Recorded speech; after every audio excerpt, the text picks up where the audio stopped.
Hello, I am Sunil Guleria और इस video में हम डिस्कस करने जा रहे हैं दैट इज़ टर्नरी ऑपरेटर।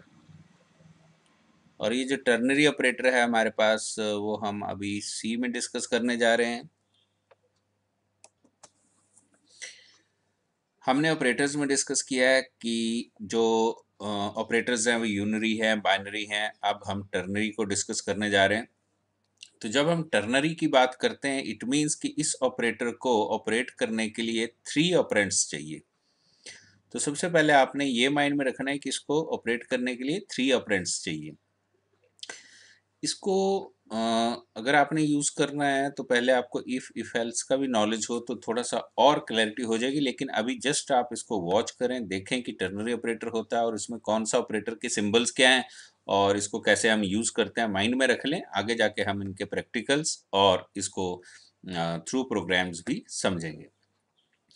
तो पहला पॉइंट तो ये आ गया कि टर्नरी ऑपरेटर एक ऐसा ऑपरेटर है जिसमें 3 ऑपरेंड्स हमें चाहिए। अब 3 ऑपरेंड्स को यूज़ करना है तो वो हमारा ऑपरेटर कैसा होगा? तो आप यहाँ लेके चलेंगे कि जो टर्नरी है उसको समझने के लिए आप लेके चलेंगे वो जो ऑपरेटर है वो है क्वेश्चन मार्क एंड कॉलन। तो जो ऑपरेटर है उसको माइंड में रखें कि वो क्या है, क्वेश्चन मार्क एंड कॉलन, ये आपका ऑपरेटर है। अब इसको यूज़ कैसे करते हैं? तो जो क्वेश्चन मार्क है उससे पहले भी आपके पास कुछ यूज़ करेंगे आप, और जो क्वेश्चन मार्क है उसके बाद में भी आप कुछ यूज़ करेंगे, और जो कॉलन है उसके बाद भी हम कुछ यूज़ करेंगे, एंड देन यहाँ पर हम सेमी कॉलन को यूज़ करने वाले हैं। अब यहाँ पर हमारे पास क्या आएगा? जो क्वेश्चन मार्क से पहले हमारे पास आएगा वो आपने यूज़ करना है यहाँ एक्सप्रेशन 1, कि आप यहाँ एक्सप्रेशन यूज़ करें तो आपके पास यहाँ आएगा एक्सप्रेशन 1। और जब आप क्वेश्चन मार्क यूज़ करते हैं तो इस क्वेश्चन मार्क के बाद हम लिखेंगे तो यहाँ पर हमारे पास आ जाएगा एक्सप्रेशन 2। और जो कॉलन है, कॉलन के बाद अगर आपने लिखना है तो आपका यहाँ आ जाएगा एक्सप्रेशन 3। अब ये काम कैसे करता है? इसके पहले हम इक्वल टू लगा सकते हैं और इक्वल टू लगाया तो इससे पहले कोई ना कोई एक वेरिएबल भी हो सकता है। अब ये जो इसकी एग्जीक्यूशन है वो कैसे है? तो जो आपने यहाँ एक्सप्रेशन लिखा है हम इसको विद एग्जांपल भी ले सकते हैं। जैसे मान लो आपके पास अगर आप कहीं कोड लिख रहे हैं तो इंट जैसे हमारे पास है इंट नंबर, और उसकी वैल्यू भी कोई दे देते हैं, 10 दे दी हमने, और एक वेरिएबल हमने और लिया इंट num2 और उसकी वैल्यू दे दी हमने 5। और एक हमारे पास और वेरिएबल हो सकता है इंट ans, ये इंटीजर वेरिएबल है। अब हम यहाँ ऑपरेटर को कैसे यूज करेंगे? तो हम कुछ ऐसा लिखने वाले हैं ans is equal to num1 question mark num2 colon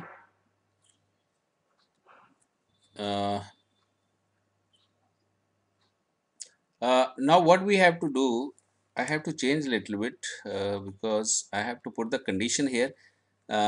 Num1 is greater than num2. This is your first expression, and then you have to use question mark, and then here you have to put num1, and after colon you have to put num2. Why? I am going to explain you. अब ये चलेगा कैसे? तो इसकी execution जो होनी है उसको आपने ऐसे लेना है कि सबसे पहले जो है ये जो है हमारा एक्सप्रेशन 1 है यहाँ तक। ये जो क्वेश्चन मार्क है ये हमारा ऑपरेटर है, और ये जो कॉलन है ये हमारा ऑपरेटर है। अब इसकी एग्जीक्यूशन कैसे है? तो सबसे पहले ये इसको इवैल्यूएट करेगा। हम जानते हैं कि ये जो हमारे पास ऑपरेटर है दिस इज रिलेशनल ऑपरेटर, और इसको जब इवैल्यूएट करते हैं तो ये ट्रू और फॉल्स हमें रिटर्न करता है। तो आपने ये लेके चलना है कि इनकी वर्किंग कैसे है, कि जो फर्स्ट एक्सप्रेशन है अगर ये फर्स्ट एक्सप्रेशन आपका क्या इवैल्यूएट होता है, अगर ये ट्रू इवैल्यूएट होता है, आपने कुछ यहाँ कंडीशन भी ऐसी रखनी है कि अगर ये ट्रू इवैल्यूएट होता है तो ये जो आपका एक्सप्रेशन 1 है यहाँ पर हमारे पास जो हम नंबर को लेके चल रहे हैं, ये हमारे पास क्या करने वाला है कि जो हम नंबर को लेके चल रहे हैं यहाँ, ये नंबर अगर ट्रू है तो ये नंबर को रिटर्न करता है किसको? आपके यहाँ पर ये रिटर्न करेगा किसको? फर्स्ट सेकंड एक्सप्रेशन को, अगर ट्रू है तो।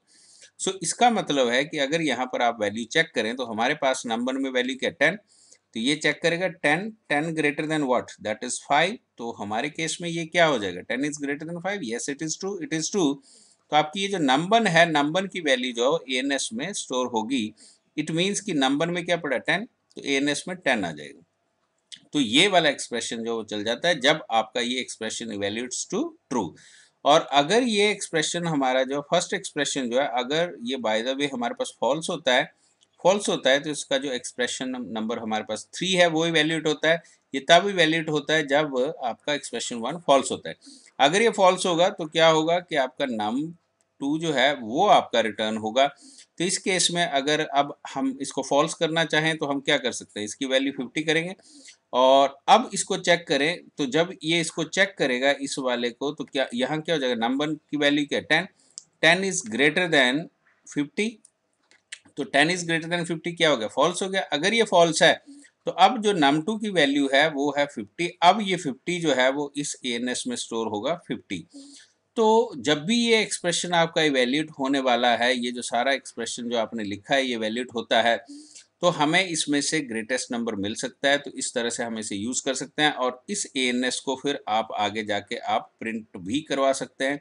आप यहाँ प्रिंटफ लिखें और आप परसेंटेज डी कॉमा एएनएस, तो एएनएस की वैल्यू आप प्रिंट कर सकते हैं। सो ये था कि हम टर्नरी को कैसे यूज़ कर सकते हैं। और आगे जाके जब, क्योंकि अभी आपकी बिगिनिंग है, तो आप ये माइंड में रखें कि टर्नरी ऑपरेटर होता है, इसको कहीं यूज़ कर सकते हैं, लेकिन हम ऐसे मिलते जुलते काम इफ़ एल्स से भी कर सकते हैं। लेकिन आपके पास टर्नरी ऑपरेटर कैसा होता है, that should be clear to you. तो आज के इस वीडियो के लिए इतना ही काफ़ी है। Thanks for watching.